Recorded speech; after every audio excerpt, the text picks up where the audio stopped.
morning, good afternoon, good evening. Welcome to the Business Brunch. We are here today to bring you 30 minutes of quality content for free. Free is a good word. Today, we are featuring information on getting found, getting hired, for all those people who are looking to change jobs or actively job seeking. We've got some things to help, some tips, some tricks to help you get into the right mindset and really succeed at the interviews that you do. So we have Sarah Farmer with us today. She's going to be leading the conversation. We'll get a full introduction in a moment. Vanessa Ashworth will be joining us shortly. We were having some technical issues with the audio, the same ones from last week came back. So we're trying to resolve those, and I expect that Vanessa will be with us shortly. So as we usually do, please jump in the chat and say hello. Let us know where you're dialing in from. And if you have any specific questions related to getting found, getting hired, how to put your best self forward. Not getting found, getting hired, staying hired. Johnny will be very upset if we use the getting found bit because that's true. No, I was basically finding where you want to be and finding the best way to get there and getting that connection that you need with the interviewers to get where you want to go. So we will have a cracking show for you today. Drop a note in the comments and let us know where you're from. And if you don't see everybody else's comments, don't worry. We see them all, but you see the ones that are on the stream where you are connected, and we go live to about 12 or 13 different channels. So, Sarah, would you like to introduce yourself? I would love to. Hello, I am Sarah Farmer. I'm an executive coach, and I mainly work with senior leaders and C-suite executives, helping them develop the mindset and skills that allow them to achieve the results that they really want to achieve. You may all notice that we're in red. It wasn't done on purpose, but we are rocking the Valentine's look, I think. Absolutely. Our lovely Vanessa is saying hello from the outside, so I'm assuming she can't get in, which is a real pain. We've got to get this sorted. But Vanessa was also wearing red and looking glorious. Mm-hmm. But there's lots of people popping in to say hello. Do you want to do a quick intro of who you are in case people haven't met you before as well? Absolutely. My name is Melinda Ward. I am the Director of Consulting Solutions and Managed Services at Helm 360. So my areas of speciality are in management, business process, realignments, and consulting. So, yeah. Of course, I've had to do lots of interviews in my day, not just for getting myself a permanent role, but also when I go to address clients, helping out with sales pitches. All of those things are interviews. And so even if you're not actively classifying yourself as a job seeker, almost everybody has to make presentations, has to win over someone to their side to get that buy-in. So this information it's focused on job seekers, but it's not solely for job seekers. These are all very evergreen information here. Yeah, skills for life. It's not just a dog for Christmas. This is a skill box, a bag of tools you can use forever. It's their professional development skills, but very much with a job seeker bent on it. We've got some people coming in and saying hello. And one of them is Vanessa. Oh, she's here. I don't know. Can you hear me? Yes, we can. No, can you hear me? What are you on? What did you come in on? Okay, that's all right. It's because you froze. Anyway, let's go through the comments and. Yeah, since we are in fact live now, we've got David here saying hello. We have Syed is here as well. We'll skip Vanessa because she's actually here. We've got Christian is here, and good afternoon to you as well. And we also have Donna here, and happy Monday to you. So let's crack on. And I think one of the things that people are kind of realizing now is that there's been a sudden shift in the market with the economy, hasn't there? And suddenly a lot of people are seeing the news about reductions in force, about companies reorganizing. And yeah, that causes a bit of fear, doesn't it? Yeah. And I think that's a challenge for people to kind of mask, or well, maybe mask is the wrong word, but not project that fear when they're having conversations with others. What do you think about that, Sarah? I think, yeah, it's a good point. And we are, we're inundated constantly, aren't we, with negative information. And actually the job scene isn't as bad as it's being made out to be, but there's obviously certain areas where there are a lot of redundancies occurring, mass redundancies, and it creates fear in the marketplace. And then other people start reacting in fear, laying off more people. And so it's really difficult. It's not pleasant. And let's not forget, we're on the back end of the COVID hangover as well, where all our anxiety levels were up for a good few years. So it's not easy out there. It's really not easy. And I'm speaking to a lot of people at the moment who are seriously distressed.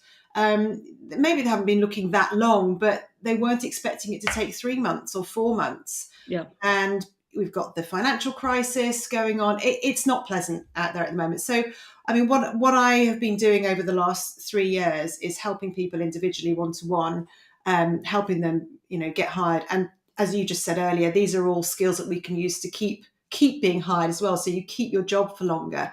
And what I'm going to be doing over the next few weeks, month, is finding a way to get this information out to more people so they can use it. And I work on what's helping people get jobs is the differentiator is you, how you do you better, and manage all this stress, manage the anxiety, manage the imposter syndrome mindset, and use the right skills so that you get the yes you deserve sooner in the job you actually want. Yeah. Do you think that when I see posts on LinkedIn and I see people, and I'm sure this carries forward to conversations, I see a lot of people really focusing on themselves. Hire me. I need a job. I've got good skills. You should hire me. Do you think that's the right approach, or do you think there's a better way to kind of resonate with a potential hiring manager? Oh my gosh, the $1 million question. I think the way some people do it is brilliant. I think there are part of what I do is helping people manage how they get their information out, which comes from the mindset and the communication skills and how they're doing it. Some people are, in my opinion, are getting it wrong, and they're sounding desperate and needy because they are desperate. And I really feel for them. But the problem with that is, if you think about what hiring managers want to need and future employees want to need, is they want somebody who is confident that they can trust, and that doesn't leak. Anyone who's watched this show before will know I talk about emotional leakage a lot. That isn't leaking the vibes that you want. So I wouldn't say don't do it. I'm not in one of those camps that said it's totally wrong.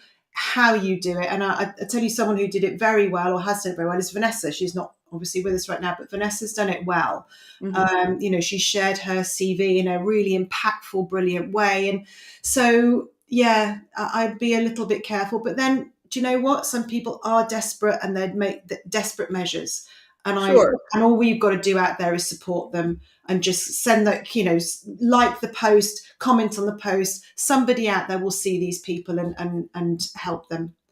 Yes, and I think being the one to bring the solutions and to demonstrate the solutions, and if you're thinking, well, what solutions? To be looking at the job profiles that you want to be in, and then showing, not just copy pasting like a CV on LinkedIn, but saying, here's a case study, here's an example of how I solved this problem, in a few words.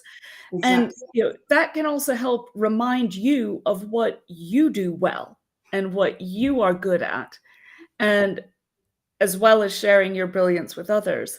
So that, if you flip it around, think about how, as a hiring manager or as someone conducting any sort of screening interview, whether it's for filling a role internally or whatever, if you're talking to someone and they're saying, I'm aware that this can be a problem in your team, in your industry, in your department, and here's what I've done to fix it before, that's a really powerful message. And especially if you can show that empathy and show that awareness even from coming from personally a place of stress and a place of nervousness, if you can project that, I think that's it can reap dividends. I think it's a really, you make a great point, and it's absolutely spot on. Is what are you telling people and why? It comes down to the intent, doesn't it? So although what I do isn't necessarily based on how you show up better on LinkedIn or how you write a better CV, I don't do that.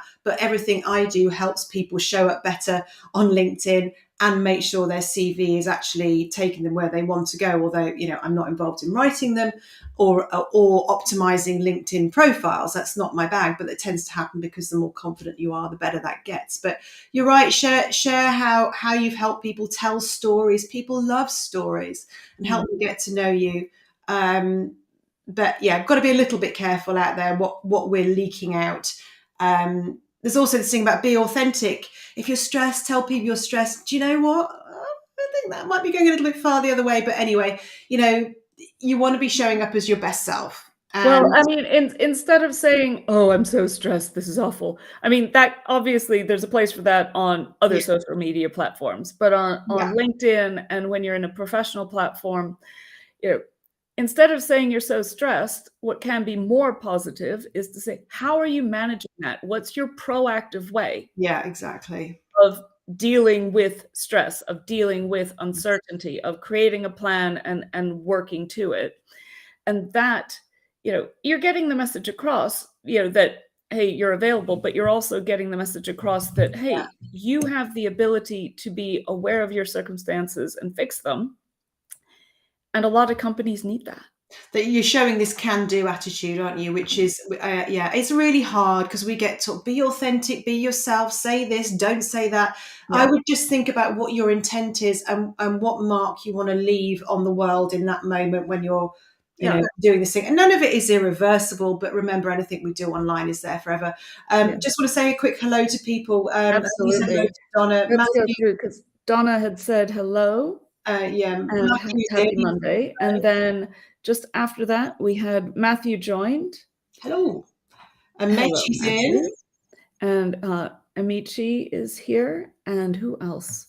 We've got a mystery user. LinkedIn user, first-time person joining. Now, we can't see your name, so apologies for that. That's due to the setting on LinkedIn within the security, where your security has got you in stealth mode, basically.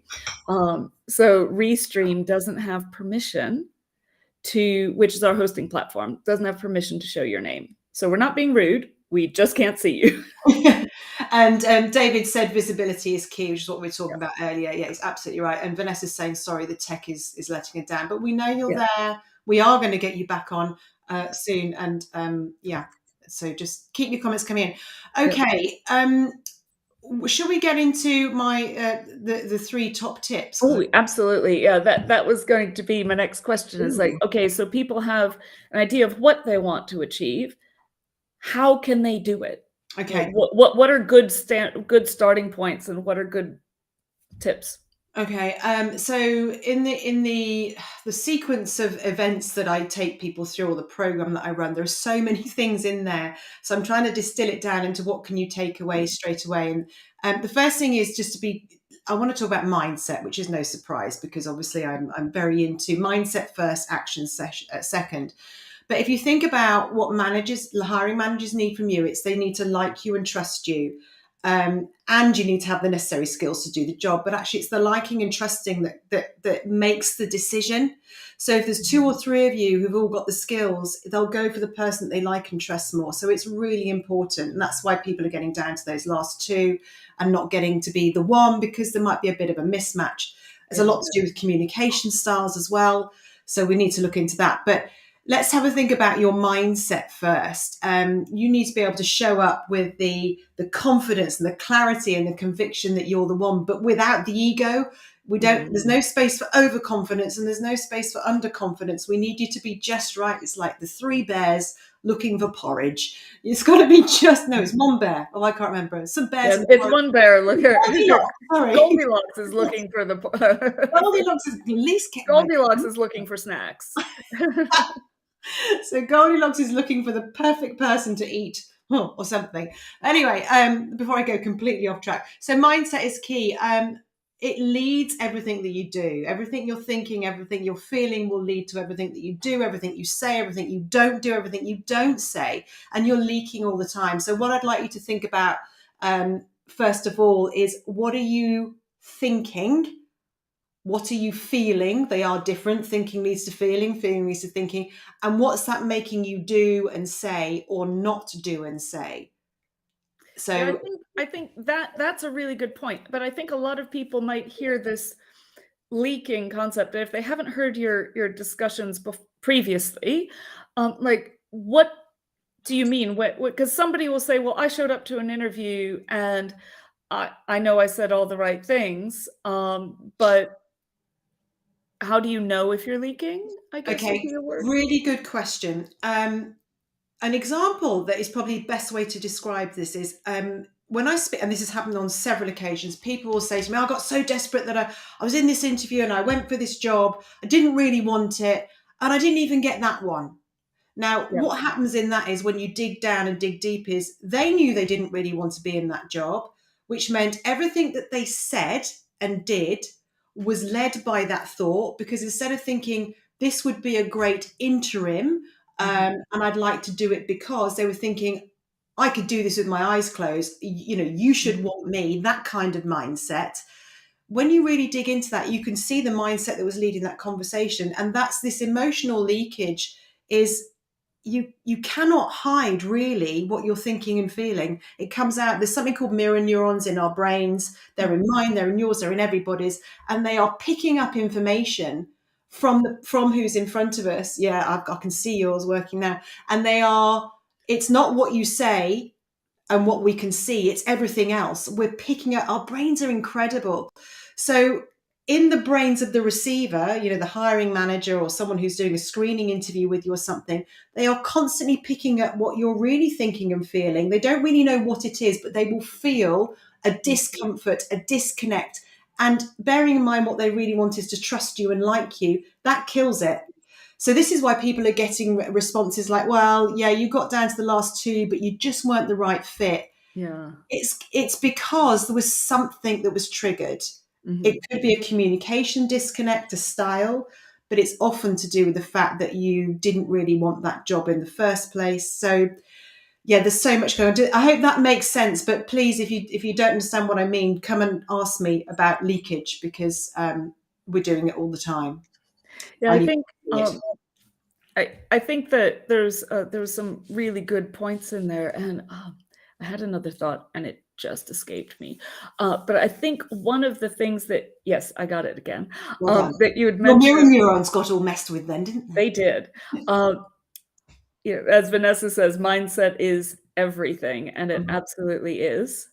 And I think one of the things I wanted to kind of focus on that you had just said was talking about communication styles, because a lot of times when a lot of people think, oh, well, if I'm going to be matching my interviewer's communication style, then I'm not going to be me. Like if they're really loud and extreme, then I need to be that extreme. But it's not exactly that, is it? It's more nuanced, I think. It's a really, really good point. I wasn't going to talk about communication styles today, but actually it is one of the biggest problems or opportunities that we have when we're in an interview situation. So if we don't communicate in the same way as somebody else, in the way that we do our communication, if we're faster, if we're slower, if we're louder, if we're more quiet, if we're more declarative, if we're more introvert, extrovert, if there's a difference, there's a potential for bias, because similarity bias is at play. So the point of matching or mirroring, or at least attempting to meet someone where they're at, this isn't about turning yourself inside out and becoming something you're not. This is literally finding one or maybe two things that are different between us. You speak much slower than I do. And when we talk outside of work, if I'm actually working with you or something else, I would slow it down when I was getting to know you, and you might speed it up a bit. Yeah. But we don't stay like that forever, because once you've built that relationship and you've built that level of trust, you can then be more you more of the time. The only time we dial up or dial down our communication differences is when we want to help someone buy into us, build trust, and or when there's high tension. And let's face it, that's when you're in an interview, high tension, and it's a new environment. Those are the times you want to do it. But you also want to be able to show your true self as well, because the next thing is, well, if I adapt completely, then I'm going, and they accept me as that adapted person, I'm going to go into an environment that doesn't suit me. So this is why you only do it when it matters, which is at the start, when you're building trust. And then when you're trying to help people hear what you have to say. You know, if I'm talking to someone who's really quiet and I come in as my mad expressive self, guess what they do? Whoa. Switch right off. And vice versa, if someone wants to influence me and they're really slow and really quiet, I'm done. You know, speed it up. You might be like, get to the point and completely disengage. You've got to look at who's in front of you and be able to adapt enough to help them like you and trust you. And then you can bring it back. But remember to keep bringing it back in when you need to. Yeah, I've got, there was a comment that just came in where Rob is saying, hello, Rob. He's saying, you know, Sarah, it's often those who don't want the role who get offered it. Is it because they're not scared to challenge? It's like that converse of the, you know, where people don't want a job, they have a kind of maybe they're radiating that they don't. But in some cases, yeah, exactly. I think that can be true, can't it? That people who aren't stressed can seem really relaxed in an interview. Thanks, Rob, for bringing that up, because Andrew McGaskill, who anybody in the job-seeking world will probably have heard of, he's been so helpful to people over the last 3 years. He did a bit of a study on people who were getting jobs. And so the ones who really wanted the job weren't getting it, and the ones who weren't that bothered were. Now, what does this tell us? Well, for a start, you're going in with a different mindset, which is I'm here to explore. And that's one of the things I was going to say next is be clear on what you want and go in with the intent to explore and show up as a partner in that interview, not as a subordinate. Yes. People who are desperate for a job find that very hard because their mindset's going, you've got to have the job. I'll do anything you say. I wouldn't dare ask that question just in case. Yeah. The opposite, the antithesis of that is but the good one, not the complete extreme overconfidence, is it's great to be here. I'm looking forward to talking to you. I'd love to find out this. What's going to happen as a result of this? What do you need to see from me? It shows confidence. And remember, that's what people want. They want confidence without the ego. They want this clarity. They want to be able to hear you. And whilst you're giving off fumes or leakage, I've gone to fumes now, don't know why, of crap, I really need this and really want it. I'm about to run out of money. The receiver's brain going, what's the matter with you? What's the matter with you? I don't trust you. Oh my gosh, this feels uncomfortable, because it is uncomfortable. So Rob's question is spot on. I'm now echoing. She's back. Sorry. Thought it which could is work, why it's so important to get the mindset right. But so you've got to work on the mindset. If that isn't right, if it's too much or too little, if it's not just right, if it's not Goldilocks, you know, porridge level, then perfect porridge level, then we're in trouble. Be clear on what you want and why. Still echoing. Be clear on what you want and why. Yes. Yeah. We've got some comments here, and now this one, let's see, I'm struggling to, there we go. Being at ease with yourself, as Amici is saying, being at ease with yourself makes interviews easier. Absolutely. Not just for you, but for the interviewer, who may well have not got settled themselves for a variety of reasons that have not been shared with you. Exactly. So this is the reason that I help people calm down and co-lead that interview situation is for that very reason. Is we assume the interviewers are ready and raring and really loving it. Most of them are not that good at it. Some of them are really good at it, but they're going in with their mindset, which is, oh God, are you going to lie to me? Is this going to be difficult? They've got all these issues that they're coming in with. So if you don't go in and calm their tension, they're at high tension. And when people are at high tension, they can't listen. It's difficult to like you. It's difficult to trust you. I'm just a bit conscious about time, so I just Yeah, want to. yeah. I was going to say there. Can I just quickly run through these other two things, just Yeah, so I sounds good. Yes, we've got about 5 minutes left, and for anybody who is asking about replay or curious about that, yes, once the show is finished, it will be available on replay on whichever channel you're about to watch it on.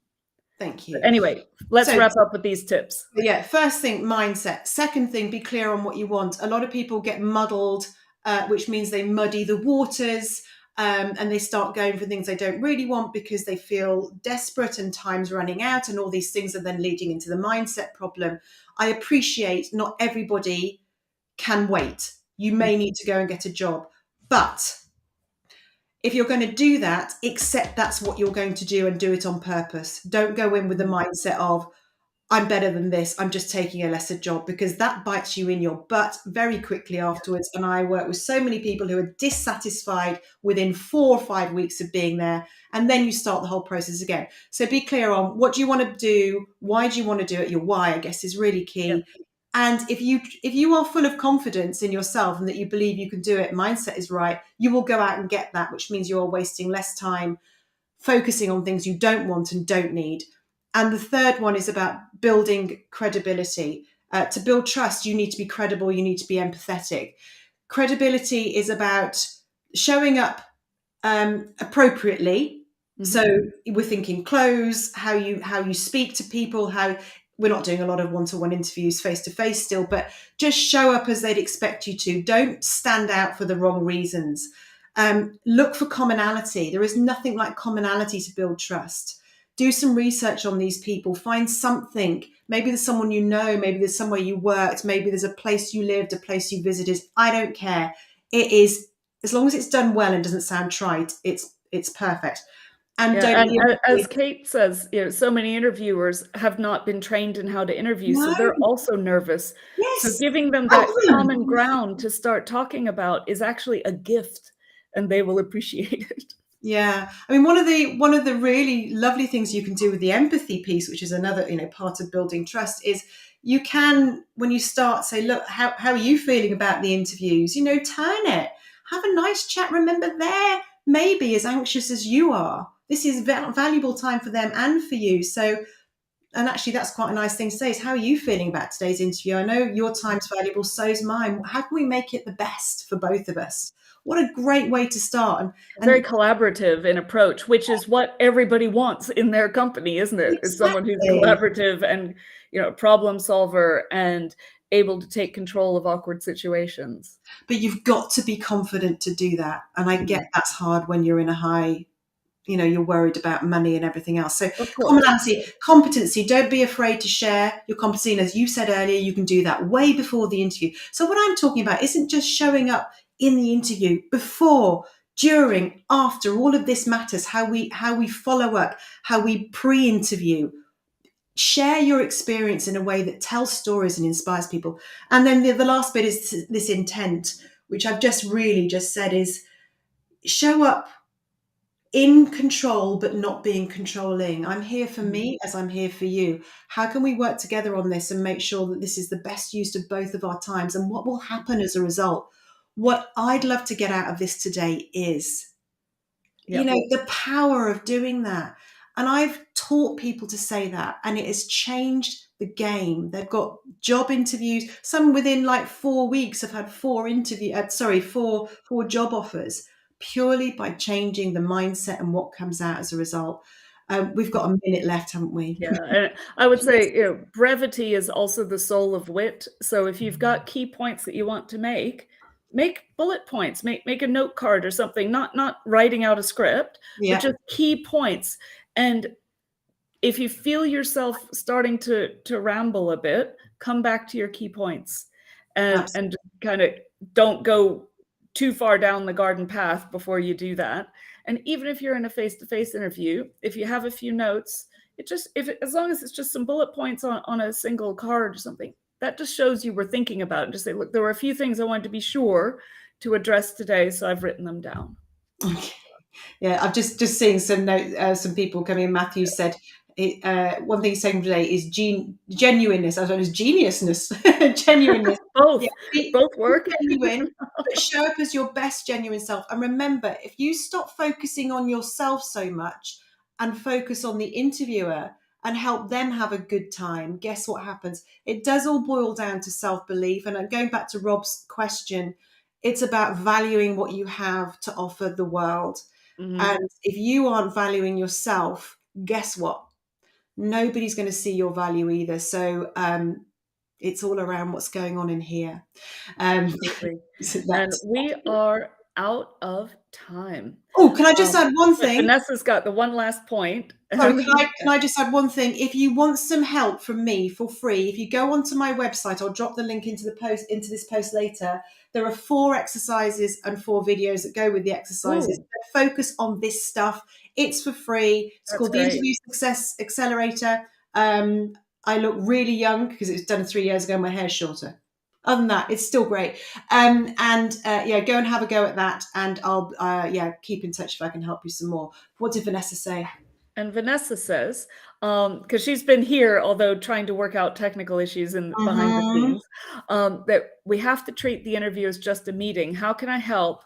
Not some silly sharing of evidence of what you've done before. So it's not just you making like the equivalent of a photo dump on the interviewer. It's let's collaborate on this. So very great, excellent, wise words. Thank you, everybody, for getting involved. We'll be back next week with another topic of brilliant education. Watch our feeds to find out what next week's topic will be. And thank you very much for coming. Replay will be available once the show is finished. Have a great week, everybody. Again. Bye-bye. Bye.